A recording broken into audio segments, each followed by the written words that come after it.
Welcome to எம்கேஎஸ்எஸ் உலகம். இன்னைக்கு வந்து கீ ரைஸ் எப்படி பண்ணலான்னு பார்க்கலாம். அதுக்கு அடுப்பில் ஒரு குக்கர் வச்சுருக்கேன். 2 ஸ்பூனு நெய் சேர்த்துக்கலாம்.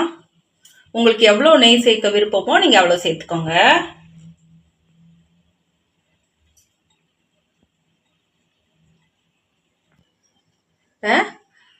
நம்ம 1 ஸ்பூனுக்கு சோம்பு சேர்த்துக்கிறேன்.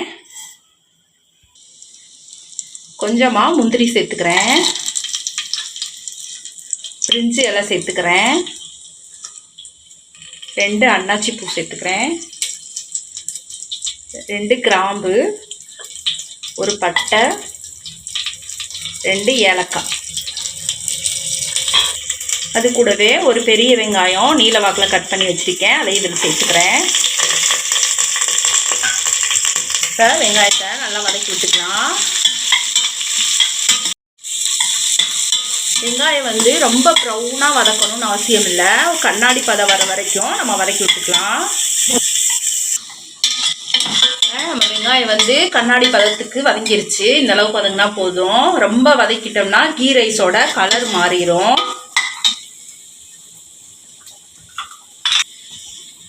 ஒரு ஸ்பூனு இஞ்சி பூண்டு விழுது சேர்த்துக்கலாம்.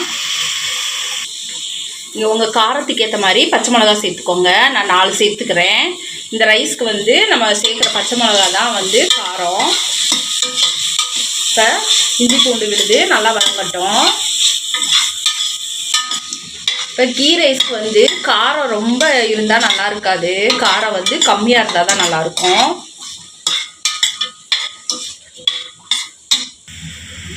இப்போ இஞ்சி பூண்டுலாம் நல்லா வதங்கிருச்சு. இப்போ நம்ம அரிசி சேர்த்துக்கலாம். நான் வந்து இந்த டம்ளர் தான் அரிசி எடுத்துக்க போகிறேன்.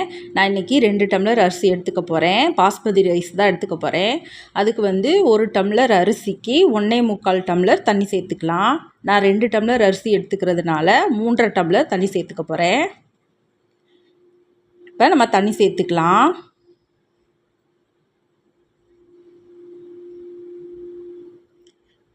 இப்போ 3.5 டம்ளர் சேர்த்துக்கலாம். 2 டம்ளர் சேர்த்துருக்கேன். இப்போ நம்ம 3.5 டம்ளரு தண்ணி சேர்த்துக்கிட்டோம். இப்போ அரிசிக்கு தேவையான உப்பு சேர்த்துக்கலாம்.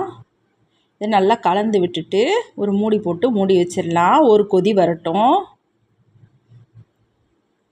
நான் 2 டம்ளர் பாஸ்மதி ரைஸு நல்லா கழுவிட்டு ஒரு 10 நிமிஷம் ஊற வச்சுருக்கேன். இப்போ நீங்கள் நார்மல் ரைஸ் எடுத்துக்கிறதா இருந்தால் 1 டம்ளர் அரிசிக்கு 2 டம்ளர் தண்ணி சேர்த்துக்கோங்க. நீங்கள் வந்து அரிசி எதில் அளக்குறீங்களோ அதுலேயே தண்ணியும் அளந்துக்கோங்க. டம்ளராக இருந்தாலும் சரி, கப்பாக இருந்தாலும் சரி. இப்போ வந்து நம்ம தண்ணி நல்லா கொதிச்சிருச்சு. நம்ம அரிசியை சேர்த்துக்கலாம்.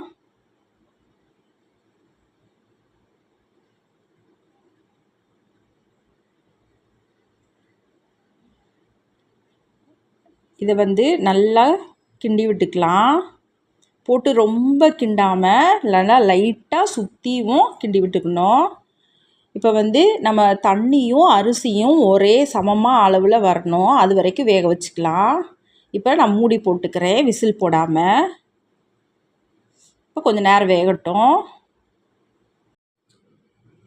இப்போ நம்ம போட்ட அரிசியும் தண்ணியும் ஒரே அளவில் சமமாக வந்திருக்கு. இப்போ இந்த மாதிரி தான் சமமாக வரணும். இப்போ இது போதும். இப்போ அடுப்பை சிம்மில் வச்சுக்கலாம். சிம்மில் வச்சுட்டு ஓரத்தெல்லாம் நல்லா எடுத்து விட்டுறலாம். இப்போ வந்து நம்ம ஒரே மாதிரி பிரியாணியாக சாப்பிட்றதுக்கு ஒரு தடவை இதே மாதிரி கீ ரைஸ் செஞ்சு சாப்பிட்டிங்கன்னா ரொம்ப டேஸ்ட்டாக இருக்கும்.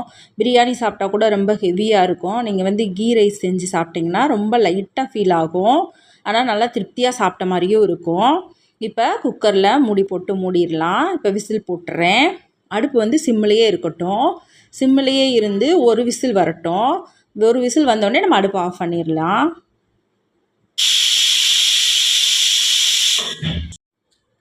இப்போ குக்கரில் கேஸ்லாம் நல்லா போயிடுச்சு. நம்ம இப்போ மூடியை திறந்துக்கலாம். இப்போ நல்லா வெந்துருச்சு. இப்போ நம்ம பொடியாக கட் பண்ணி வச்சுருக்கிற மல்லி இலையை நம்ம மேலாக தூவிக்கலாம். ஒரு கரண்டி வச்சு நம்ம இதை கிளறி விட்டுக்கலாம். ஓரத்துலேருந்து கிளறி விடுங்க. எப்பயுமே நடுவுலேருந்து கிளறி விட்டால் வந்து அரிசி வந்து உடையிறதுக்கு வாய்ப்பு இருக்குது. ஓரத்துலேருந்து கிளறி விட்டால் நல்லா பொல பொலன்னு உதிரியாக வரும். இப்போ பாருங்கள், நல்லா பொல பொலன்னு உதிரி உதிரியாக வந்திருக்கு கீ ரைஸு. நம்ம வந்து முந்திரி பருப்புலாம் சேர்த்து செஞ்சுருக்கிறதுனால நம்ம சாப்பிடும்போது வாயில் கடிப்படுறப்ப டேஸ்ட் நல்லாயிருக்கும். இப்போ கீ ரைஸ் ரெடி ஆயிடுச்சு. இப்போ இந்த கீ ரைஸோட வெஜ்ஜாக இருந்துச்சுன்னா பன்னீர் கிரேவி, காளான் கிரேவியோடு சேர்த்து சாப்பிட்டா ரொம்ப சூப்பராக இருக்கும். நான்வெஜ்ஜாக இருந்தால் முட்டை கிரேவி, சிக்கன் கிரேவியோடு சாப்பிட்டா ரொம்ப நல்லாயிருக்கும். நான் வந்து இன்றைக்கி சிக்கன் கிரேவி தான் வச்சுருக்கேன். உங்களுக்கு சிக்கன் கிரேவி வீடியோ வேணும்னா நான் வந்து அடுத்த வீடியோவில் அப்லோட் பண்ணுறேன். நீங்களும் இதே மாதிரி கீ ரைஸ் செஞ்சு சாப்பிட்டு பாருங்கள்.